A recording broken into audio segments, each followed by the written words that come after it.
জনগণের হাতে ক্ষমতা ফিরিয়ে দিতে সংস্কার ঝুলিয়ে রাখা ঠিক হবে না। প্রয়োজনীয় সংস্কার শেষে দিতে হবে দ্রুত নির্বাচন, এমন দাবি জানিয়েছেন বিএনপির স্থায়ী কমিটির সদস্য নজরুল ইসলাম খান।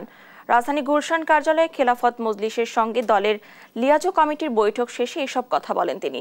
বলেন, সুষ্ঠু নিরপেক্ষ নির্বাচনের মাধ্যমে জনগণের কাছে ক্ষমতা ফিরিয়ে দেয়া 16 বছরের আন্দোলন সহ গণ অভ্যুত্থানের আকাঙ্ক্ষা। বিএনপি মহাসচিব মির্জা ফখরুল ইসলাম আলমগীরের নেতৃত্বে বৈঠকে অংশ নেন খেলাফত মজলিসের আমির মাওলানা আব্দুল বাসিত আজাদ ও মহাসচিব ডক্টর আহমদ আব্দুল কাদের। বৈঠক শেষে নজরুল ইসলাম খান বলেন, বিগত দিনে যারা ফ্যাসিবাদের বিরুদ্ধে লড়াই করেছে তারা যেমন আন্দোলনের সাথে ছিল, ভবিষ্যতে সবাই বিএনপির সাথে থাকবে। যারাই ফ্যাসিবাদের বিরুদ্ধে লড়াই করেছে, যারাই ফ্যাসিবাদের বিরুদ্ধে আন্দোলন করেছে একযোগে, তারা সবাই আমাদের আন্দোলনের যেমন সাথী ছিলেন, আগামী দিনগুলিতেও তারা আমাদের সাথে থাকবে।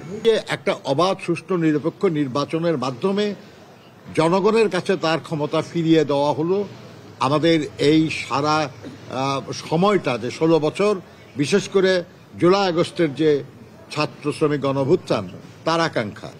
এর জন্য যেসব সংস্কার প্রয়োজন, গুরুত্বপূর্ণ, এই সংস্কারগুলি তো আমরাও চাচ্ছি, এবং সেটা যত দ্রুত সম্ভব। এটাকে ঝুলিয়ে রাখা ঠিক হবে না।